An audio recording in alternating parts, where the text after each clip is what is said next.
Hi, Josh here.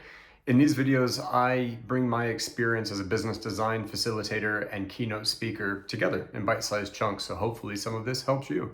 In this video, I want to talk about something called Everything Speaks. This is a mindset that one of my old bosses used to share with me quite regularly at KPMG, actually. And his whole thing was when you walk into a room, when you set up anything, they say everything speaks. So this will help you with setting up a meeting, setting up a workshop, and really inviting anyone into your space to do business or to have a meeting for any reason. So how many times is it that you've gone in for a meeting and the room is, say, a boardroom or a meeting room, say if you're working at a co-working space, it could be anywhere. And you walk in and there's some old writing on the whiteboard, the chairs aren't quite straight, the markers have pen caps missing or whatever. These things I didn't realize, especially when I started this journey years ago, how much that impacts your meeting. And I know it's simple to think like, well, yeah, okay, Josh, just clean up the room.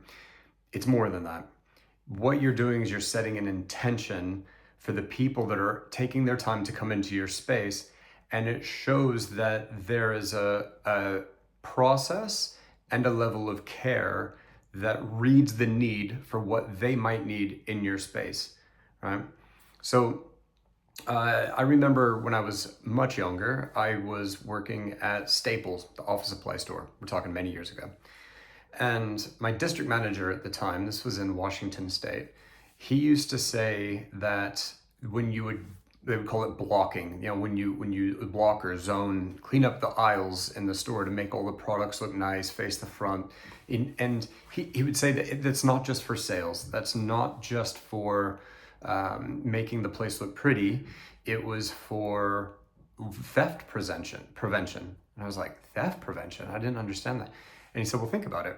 When you walk into an environment and it's made really nice, you can tell people care about how things look. You could tell if something was out of place, someone would know, someone would care about that. And that invites people to behave in a certain way.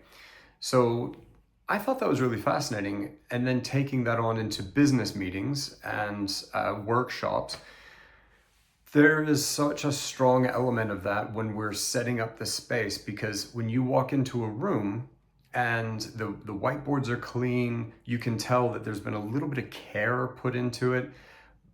That invites you to show up into that meeting, right? That invites you to think that the people that you're working with, they care about what's about to take place. So I remember a little story, brief story.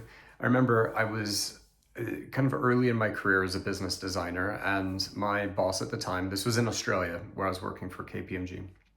My boss at the time challenged me with setting up and running my first workshop. And this was very early in my career. And I got the room ready and I was thinking everything speaks. So I got the chairs straight. I made sure that there was the water jugs were full, and thought, okay, we have everything that we need here. And he came in and we ran the workshop. It was a couple hours long from memory. Ran the workshop, and afterwards he went, those markers could have been aligned on the table a little bit more straightly. I was thinking, you've got to be kidding me. I thought this guy's just neurotic.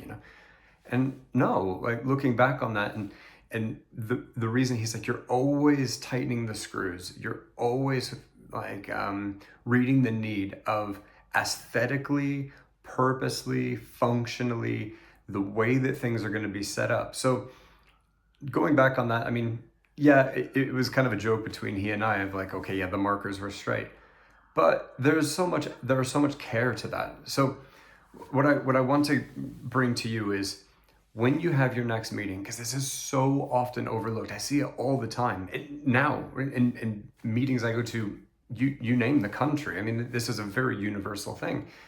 You go in and take a little bit of time. If your meeting is at 2 to 5 or 2 to 4 or 2 to 1, whatever, or 2 to 1, 2 to 3, put in 15 minutes early. Go in, clean the space, Test the markers. How many meetings have we been in where you go to use a marker and the whiteboard marker's dead, it's dry? And it's so common. Test them and just put in that element of care, because absolutely everything speaks, especially if you're in a workshop or a sales meeting. Really put in that time to show up and show the people that have chosen to spend their time with you, have chosen to have a meeting of the minds, that you put in care to make it as easy as possible for them to do that work. A great book, very famous book, by James Clear, Atomic Habits. One big point that he had in that book was resetting the room. This is in your house, right? So at the end of the day, resetting your living room, so that way when you walk into it the next day, it's fresh. The pillows are sorted, the dishes are put away, your living room is just good. That invites you to behave in a certain way. Well, it's no different from people that are choosing to spend their time to come have a meeting with you. So just take a little bit of time, and clean the whiteboards. I keep saying that because it's such a common thing. And a bit of a side tip on that, if you have a whiteboard that someone accidentally used a permanent marker on, which is pretty much every whiteboard that exists, a good way to be able to remove that permanent marker is to go over the lines of the permanent marker with a dry erase whiteboard marker and then erase it. I guarantee you, it will absolutely clean it. And if you've tried it and it didn't work, drop a comment below, because I'd like to be called out on that. But I've never seen that not work. So you can save a whiteboard.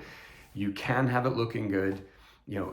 Think about, if you're 5 people, have 5 chairs. So I've walked into many meetings where we're 5 people and there's 4 chairs, and then the last minute we're scrambling around trying to borrow a desk or a chair from someone's desk. And just read the need. It doesn't take a lot of time, but it will buy you miles in the meeting itself and the outcome.